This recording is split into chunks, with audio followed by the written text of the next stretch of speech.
man. So today I'm having a chat with Chris McEwen, bassist, vocalist for Hidden Intent, who are one of SA's premier thrash metal band. I'm going to say one of Australia's best thrash metal bands, dude. I've seen you so many times. Absolute fan of you guys, and one of those bands can really hold down a crowd. And I've seen you guys whip up a crowd. It's fucking unreal, dude. But cheers for joining me, man. No worries. Don't get too ahead of yourself there, mate. Yeah, I know. I've a bit too many coffees, man. It's the way I've been with many of these interviews, dude. I get on, I've had a whole heap of coffees before I get on there. So, yeah, man. So first off, dude, I want to ask, how did you originally get into bass, man? What inspired you to pick up bass and start this musical journey of yours? Yeah, I in high school, a lot of my mates were playing guitar, and I tried guitar. And I just sucked at it. Quite frankly, yeah, I was trying to learn like Warp, Pantera, and learn this, your simple sort of metal riffs. And yeah, I just didn't gravitate towards me. And then a friend of mine had a bass like restrung to left-handed, and I borrowed it off him and restrung it back to right-handed. And then I picked it up, I would say fairly quickly, like. I learnt the first couple of riffs in one night, like just sitting there, not great, but like enough to be able to play the riff reasonably well. And I think the first bass line I learnt was like Hand of Doom by Black Sabbath. Yeah, nice. Like with one finger on the frets. Like, yeah, I don't know. Bass just came a little bit more naturally, I think. Yep. Sort of just found my niche, I guess. Yeah, I suppose when you started picking up bass, you started getting really into the likes of like Motorhead, and the good bassist frontman as well would have really appealed to you, I dare say. Yeah, well, that was the other thing. I was listening to like Cannibal Corpse at the time. I was listening to a lot of Alex Webster, Geezy Butler, Black Sabbath, guys like that. And, you can always hear the bass in those bands. So I thought, well, I want to be like that. I want to have a real prominent bass sound. And then it's funny, like you say, Motorhead, like a lot of people say like, oh, you got a Lemmy vibe when you play. But it's only in the last couple of years that I've really appreciated Motorhead. It's really weird, man. Like they're one of those bands. I've seen them live once. I went to see them because I just thought, oh, I'll go. And I was probably like maybe 18 at the time. Yeah. And lucky I did see them, but now I'm like a massive Motorhead fan. In fact, I just ordered like a friggin' Motorhead mug, which is on its way here. So it's like crazy when you see a band and you're like, oh, these guys are all right. And then later on, you really start to love them, and then they're not around anymore. Yeah, it's funny when you're a young fella. I know a lot of bands that I listened to back when I was 18. I'm going to say Iron Maiden is one of them. When I first heard Iron Maiden, I was like, okay, then. What's this? And it wasn't a couple of years later that I've come back to Iron Maiden. And I think I had a cassette of The Trooper, and I revisited Iron Maiden. I played that over and over again, and I was able to pick up these little nuances and really appreciate the band, whereas I didn't really listen to it as much when I was younger or give it that time to appreciate it. Yeah. I don't know. I think maybe it's like an age thing. Maybe when you're younger, you're sort of going with what's trendy at the time in the metal world. You listen to like Pantera and, Children of Bodom and bands like that were kicking ass back when in high school. And I was sort of, but then like, yeah, Maiden and Motorhead, you sort of appreciate them later, maybe. I don't know. It's a weird thing, man. And it's fun to go off the beaten track and, listen to bands. I've found that really exciting the last how many years that I've listened to bands that I never probably would have given the time of day to before. And it's just blown my eardrums and my mind. Yeah, for sure, man. Yeah, and definitely like touring as well, like touring with the guys, interacting with different musicians and what do they listen to. And I'll be like, oh, okay, cool, I'll check that out. And then you form a new love for another band. So, yep. Yeah, it's all about who you're hanging around sometimes, I think. Exactly. So how did your love of bass progress into you getting into a band, man? Well, yeah, as I said, like Alex Webster from Cannibal Corpse, I'm probably going to have to mention him because he's such a big part of Cannibal Corpse's sound, and you can really hear that attack on the bass, and that was something I really, really wanted to have in a band. And then I got really lucky. Like a mate of mine in high school, Rory, he was playing guitar. We started a band together briefly. It was a bit of a joke band, really. We were called Abysmal with a Z, Abyzmal. We played a couple of shows in Adelaide. Like we played the War Room back in the day. And then that fell apart. I don't think we were all on the same page. And then shortly after that, I started playing in Desert Eagle, which is my guitarist now, Phil's old band. Yep. They're like a hard rocky kind of Van Halen kind of thing. Okay. But we could never find like a stable drummer. It was really weird. I thought finding a rock drummer, I thought that would be a piece of piss, you know, like, but it was so hard to find just a really good 4/4 rock drummer. I don't know what it was, but then we kept finding metal drummers. Okay. And so we were like, well, maybe we should just do a metal band instead. And is that kind of how Hidden Intent come up? That's that. Hidden Intent come up. Yeah, you got it, man. So like, I've been listening to this band called Coroner from Switzerland. Yeah.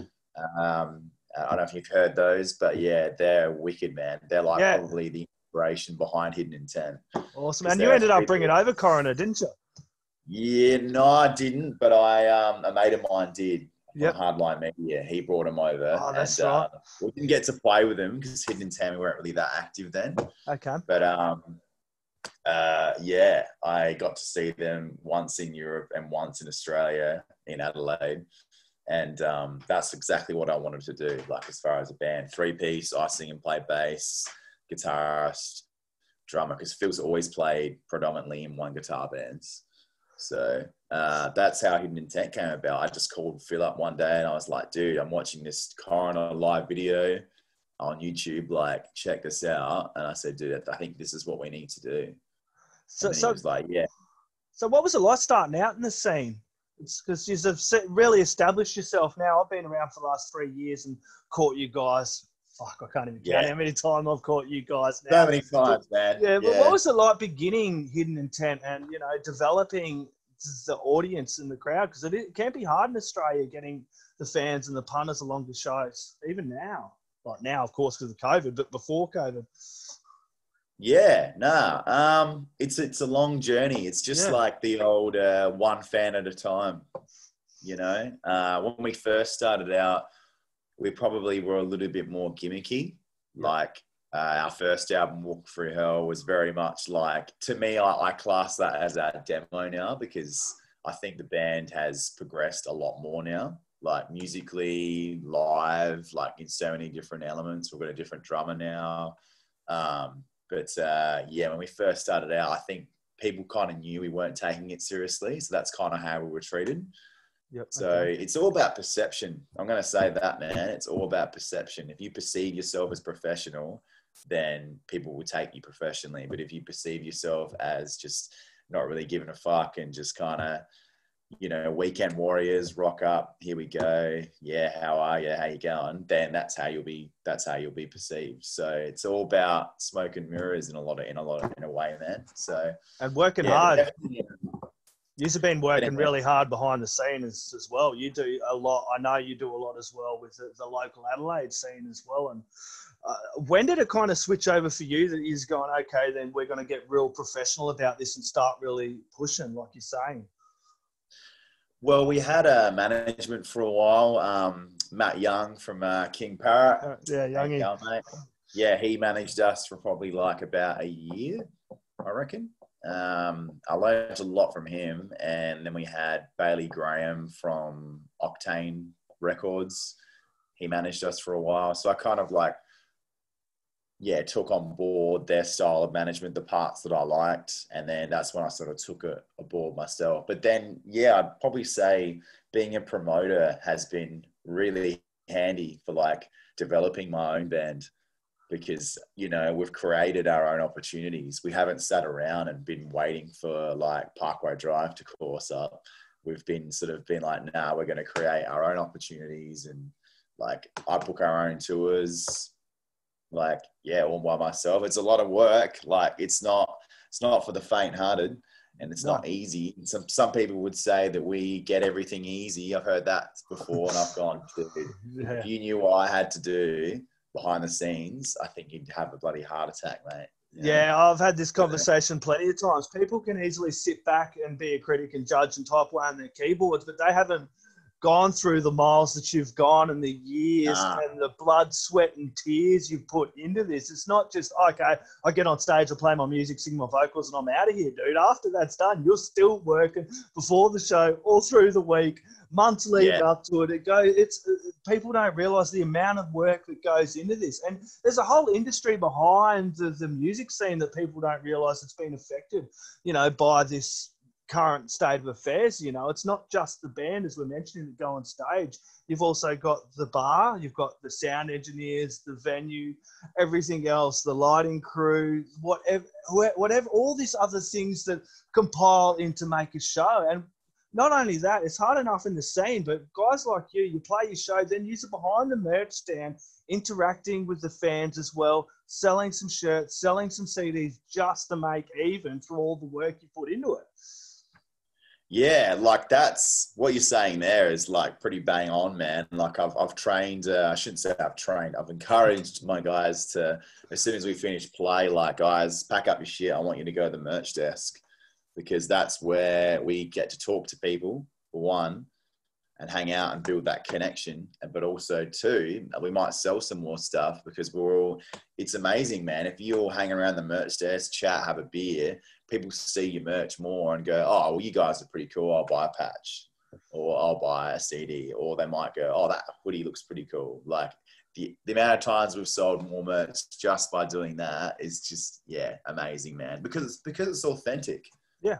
Yeah. And you're watching you guys on stage. Sometimes you go to, I remember the first time I walked into the seat Hidden in 10, I was blown away, dude. I'd done the same. I'm like, man, this is the talent we have here in Australia. I think it was Heavy SA, the first Heavy SA I went to, I think it was about 4 years ago or something like that. I'd been closed off from so many things, and I just had been in a stuck place with anxiety and PTSD and everything else.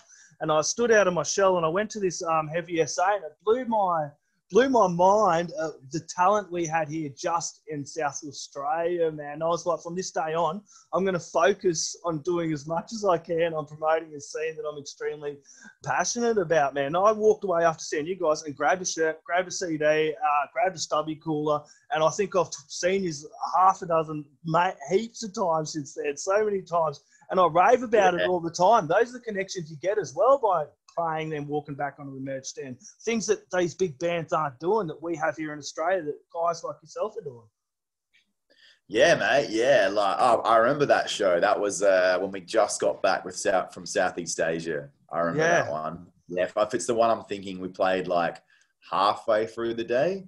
Yeah, or actually, no. Did we play last that one? I know. I've been to a few of them now. I think I've been to every single one of them since then, dude. 4 years ago. I reckon if it was 4 or 5 years ago, that would have been when we got back from Southeast Asia. Yeah. And it's funny, man. Like we played Heavy SA twice, and the first time we played was the one you're talking about. We were halfway through the bill, right? And I remember that show because we just got back from Asia. The first overseas tour we did, or second overseas tour we did with our current drummer, Paulie, who's a gun. Just makes us sound heavier overall. And then a lot of the bands side of stage watching us, like Truth Corroder watching us, Fore watching us. I'm like, I see what's going on here. That's the good thing about the Adelaide scene, eh? They all get along and support each other like that. I mean, sometimes bands don't even get along and they'll still watch each other and support each other. Like, it's amazing, you know? I mean, yeah, it's good in a way. It's like, it's good sportsmanship, you know? It's like when you see Collingwood and Essendon play against each other. They hate each other, but at the end they still shake hands and support, you know? Yeah. But we played that one, and then we played the other Heavy SA a couple of years ago where we played last. So it was really interesting to see going from middle of the day to not headlining, but playing last and being a stronger band on the bill, you know? So it's just work, man. You've got to work at it. You've got to keep chipping away, and it's not easy, and it's very time consuming. It's cost me relationships. It's cost me money, lots of money. It's cost me sleep it's cost me. The list could go on.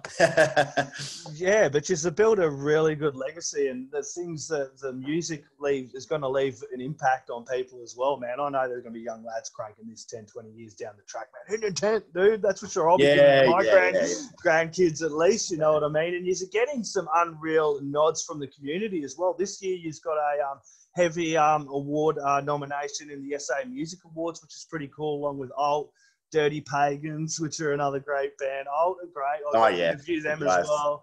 No, and Terminal Zero, man. What a cool category to be nominated in with them boys as well. Yeah, honoured, man. Like we did we've won the last two. Well, I should say we drew with the first.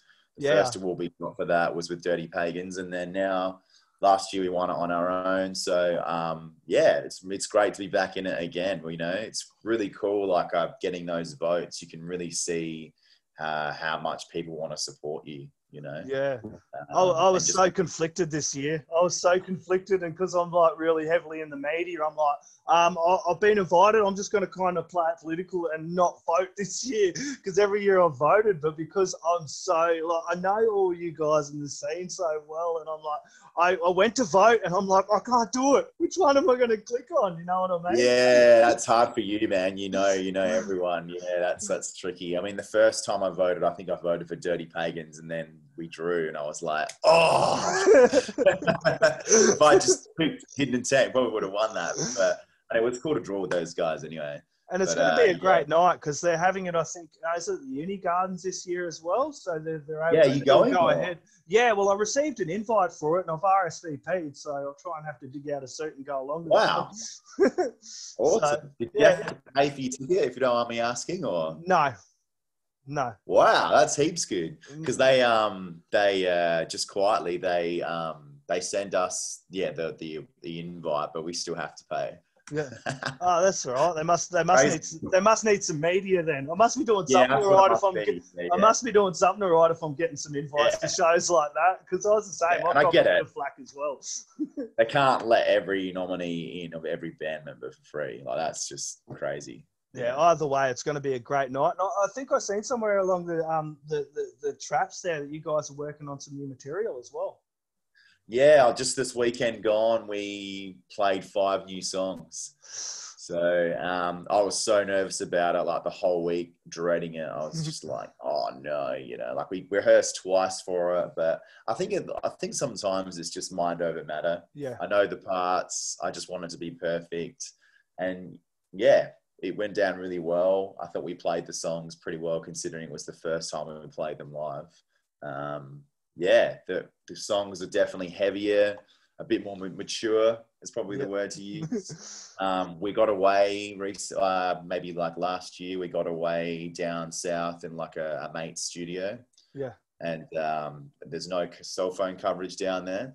Cool. So we got away and just did the full Black Sabbath thing, like locked ourselves away in a house and just wrote like a whole album. Awesome. So, yeah. What was that experience like? That would have been good to get away, because I don't have a phone for that reason. I hate the bloody things, but it would have been good to get away from technology for a while and just kind of connect as, a band and kind of get some material out. It would have been a really fun experience. Yeah, like I wasn't sure how it was going to go. We didn't really have many like riffs or anything to sort of work with, but we basically went in, man, and we just went like, what kind of song do we want to write, or songs do we want to write on this album?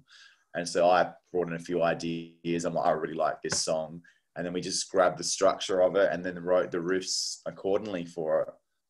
So that's the way songwriting to me should go. Like if you love a song, how is it structured? Okay, then write the relevant pieces for it. Yep. And that's kind of what we did. And we did a little bit of spontaneity as well. Like sometimes we would just jam and then see where the song takes us, kind of thing. But yeah, definitely been a real challenge for me, this album. Like I've had to really step it up vocally a lot. Yep. In the studio, on the spot, writing parts.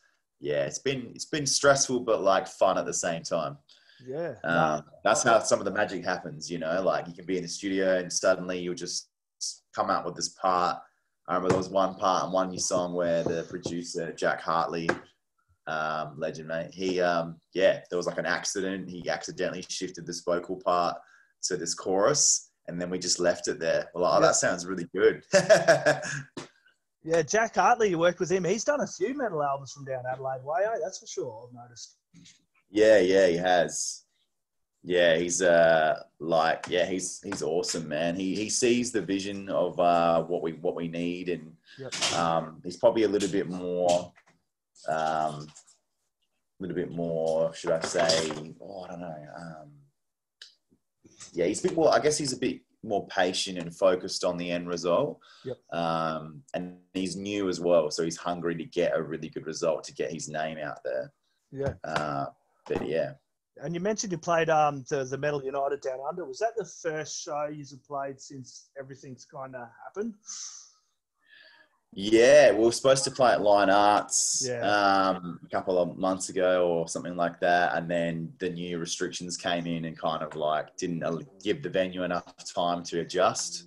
Yep. And that's when we decided, no, we can't play this. Like, it's not going to work. But then by the time Metal United rolled around, we could play it because they'd already had the restrictions in place, with the seating thing.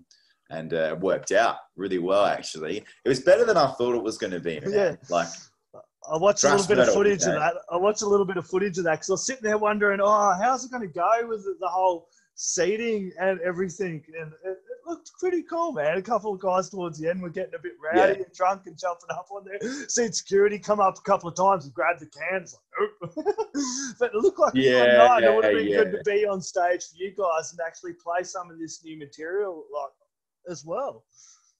Well, it really made me wonder, there's so many parts we have where it's very a crowd involvement. Yep. And I had to rethink those parts. There's a part in Drop Bears where we extended out and to get, people sort of into it. Yeah. Do the full airborne kind of rock and roll thing, extend the part out and just chug on the E string, And I was like, this is normally when I get people to start moshing. So I'm like, how am I going to make this work? But I got the idea from my partner, actually. She's like, why don't you try and get a Mexican wave going? Yeah. I'm like, all right, let's try that. Cool. So I tried it. I didn't think it was going to work because, Adelaide people are a bit shy. Yeah. And I was like, right, count of 4. I want to see a Mexican wave from here to here, and then boom, 1, 2, 3, 4, and they all did it all the way across. Awesome. That's cool to get crowd interaction, because Hidden Intent, I can see, are one of those bands that just love and thrive on that crowd interaction. I've seen you support a ton of bands, and you have whipped that crowd up so much that when the band comes on that main event, they're ready, they're charged. They've just had Hidden Intent playing a set and they're ready to rock and roll, man. Yeah, that's kind of what we've had to do since we've played with so many killer bands. We've had to make sure that we've made that impact. Yeah. And it's pressure, but it's also like, okay, how can we get this crowd, a crowd that's never heard us, how do we get them to get into our music organically? Yep. So, because you see some bands, they'll go they'll try and force the crowd to get into them.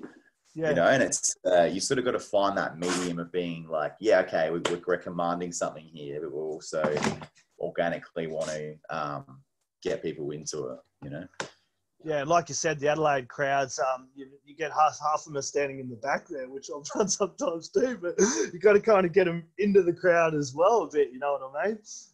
Yeah, that's right. Pub Feed, I'm going to ask about the Chats cover, Pub Feed, man. What inspired you to do that? Missing the pub feeds. Yeah, no. That was a cool clip. Yeah. I love the Chats, and I saw them live. Me and my partner went and saw them, and I know that their tracks get a lot of streams. Yeah. And so I thought, well, I looked it up. Has anyone done a metal cover of it? And no one had, and I'm like, cool. I reckon we've got something here. So, I looked at Pub Feed, and I thought that went really well with our culture. Yep. Like the band. So I picked Pub Feed, jammed on it, pretty much played it, the riffs identically, but then I just sort of went for a Lemmy Motorhead kind of vocal approach. And then Paul just sped up the thrash beats and the fast parts, and that was pretty much it. We laid that out very quick, and yeah, I'm really happy we did that, because it's, you're like, yeah, a lot of people were like, oh, I love that pub feed song, and it's like, yeah, it's not our song. Yeah, I know, it was cool. I like the clip too. You're able to get a lot of your mates as well and send clips in, and it kind of fit well, because a lot of the pubs were shut at that time. I think that pub feed. Yeah, that was kind of the intent that was hidden. Boom. Was that, yeah, like the pubs were shut, so we thought we'll put something out like that to get everyone involved, and yeah, that was our drummer's idea. So it went really well, and it worked really well with the budget too. So cool. I'm not going to push you too much on the new album. We'll chat when that all comes out, but can you say roughly when we can expect that at all, or? Probably the end of this year. Cool. I reckon will be a single drop at least by the end of this year, probably mid-December. A little Christmas prezi, and then probably early next year, I reckon around sort of February, we'll drop the album. Yeah, it just had a bit of a slow kind of moment with it, where the mixer pulled out. So now we're trying to find a few different mixers and sort of compare the mixes, because we just want it to sound awesome and not rushed. A lot of our albums have been very rushed, going on tour, trying to get stuff done. But now this time it's like the polar opposite of that.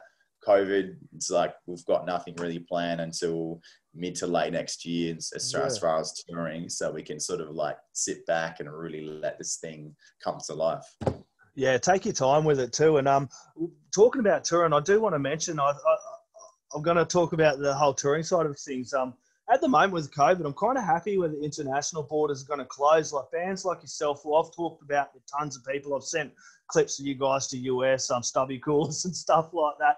But I'm pretty, like, it sucks the international borders are closed, but I'm hoping people spend time going and seeing bands like yourself. It gives the Australian scene time to kind of thrive, and people to go along and support the live scene we have here in Australia, because it's an unbelievably great live scene. I've gone to some shows in Adelaide. We've had top quality bands. I mean, top quality bands, Australian bands and yourselves. And I've gone, and it's been 100, 200 people, and it's been kind of depressing. So it's sad we can't have all these international bands come in, but it's kind of, I'm looking at the positive of this, that people can get along, go see Hidden Intent, go along to the Metal United shows, really support what we have here in Australia. And just because you can't go see the big international bands doesn't mean you can't support the live scene we have here. I keep saying it all the time. We have top quality musicians here in Australia that put on top quality live shows. We should really get along and support a little bit more what we have here in Australia, if you know what I mean. There's this big push for Australian made, but it's not the same with the arts and the music industry for some reason, and it really does my head in, eh? Yeah, I've thought about this a lot, man. There's a few things. Obviously, like people don't have a lot of money, you know, they're probably budgeting for the big shows. That makes sense. But now, of course, you know, there's no big shows coming through unless they're holding their tickets or whatever. But I think there's just this sort of stigma around a local band where it's like your mate's playing. It has a different perception. Remember I was talking about perception before, like it has this different like vibe, like, oh yeah, that's just my mate Bill's band, you know, and that could be like Truth Corroded or, you know, Hidden Intent or Decidia, and it's like, hang on, man, that's not just your mate's band. That's a band that does a lot more than what your average local band does, you know? So I think there's this, I don't know, perception when you're a prime example, man. Heaps of times when we've played the support slot gigs, people have come up, they've never heard us, you know, that live in Adelaide, and they're like, oh, where are you guys from? Are you guys from Melbourne? It's like, no, man, we're from Adelaide. And that perception in that conversation changed within a few seconds. Oh, you're from Adelaide? Oh, okay, cool. Maybe they buy some merch. Maybe see them at a gig again. But I should have just said, yeah, we're from Melbourne. Yeah. You know, every time we come here, they'll just come because they'll go, oh, they're coming from Melbourne. You know, Melbourne's the metal capital of Australia. Like, yeah, again, it's this stigma like, oh, they're from Adelaide. Oh, yeah, okay. You know, like, do you know what I mean? Yeah, I know exactly what you mean. I've seen it tons of times, you know. And it's the same in it literally does my head in, dude, the amount of talent we have here in Australia. And the people I've talked to from South Australia alone, and you mentioned Truth Corroded, their album was absolutely unreal, the most recent one they brought out. That last one is... Oh, dude, I've got all their albums. I'm a massive Truth fan, and, you know, I'm a South Australian lad, but when I go along to South Australian shows, I'm blown away, and I've had some of the best times, not with just the bands from SA, but the Aussie bands coming from interstate that come down to Adelaide. You know, I've had the best time seeing local Aussie bands and catching up with them and meeting them and having that interaction which you aren't going to get with the international bands, dude. Yeah, Truth Corroded have set the bar in terms of like the standard, you know, like their mixes are always like here, you know, and I think that's really good to have that friendly competition where it kind of makes the other Adelaide bands go, well, hang on, we need to sound as good as that. Yeah, you know, and he's another one like you that is actually doing. He does tons in the scene, like lifting the Adelaide scene. I think if we didn't have like Jason Northey and what he does, man, and Truth Corroded and you guys, the Adelaide scene would be very, very quiet. That's for sure, man. Nah, for sure. Northey's a gun. Like I've learned so much from him and a lot of other promoters. I get to hang out with the guy and it's cool. Yeah, it's unreal, man. I'm going to let you get about the rest of your day, Chris. It's been an absolute pleasure, man. We'll chat again when the album drops, dude. We'll catch up in person and do it next time.